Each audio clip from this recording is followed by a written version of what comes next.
I'll tell you in about, 2 weeks, I'm having a special, I already know the debriefing, but I'm having a special meeting in D.C. with some people. And we'll come back, Gene, and I'm going to give you what I believe are the 4 or 5 states that we need to prioritize, because we can't cover 50 states. No. We can't cover 30 campaigns. And if you and I tried to, we're boiling the ocean. But there are 4 or 5 key states where you might have a trifecta, meaning it might be a governor, a congressman, and a senator, and the church better show up there, or you'll end up like crazy Minnesota. Yeah, without a doubt. And we're going to do our part, ladies and gentlemen, to get this thing turned around. And, we've talked about going there to these states. If we can work it out, we'll team up with Lance and others, and we'll do our best to maybe Chad Connolly get involved, and we'll do our part. I know you'll be with us in what we do. All right.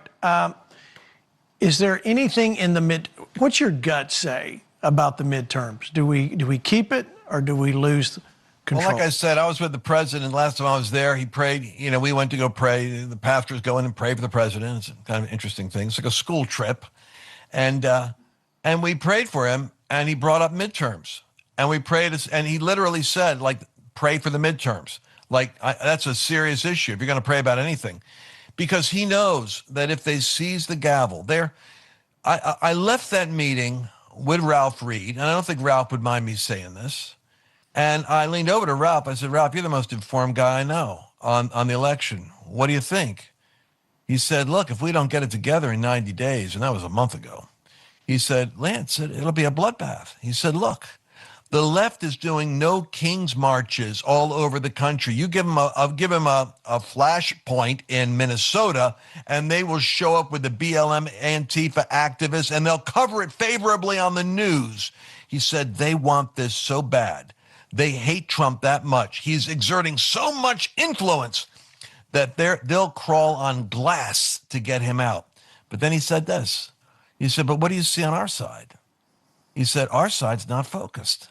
I mean, even all the pastors I was with, great men of God, but they're doing pictures in the Oval Office with Trump. Yeah. And then worse yet, like the best Christians I know right now are all excited about the 250th anniversary.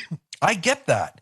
But you know what? It's a midterm year. And I'm not excited about us preaching to the choir about how great America is on the 250th, while the left is out planning on running the ballot machine, the harvest machine, without voter ID, and they're going to make sure they win like they do 83% of the time on midterms. And I want to see that reverse, Gene. So I'm not going to roll over on it.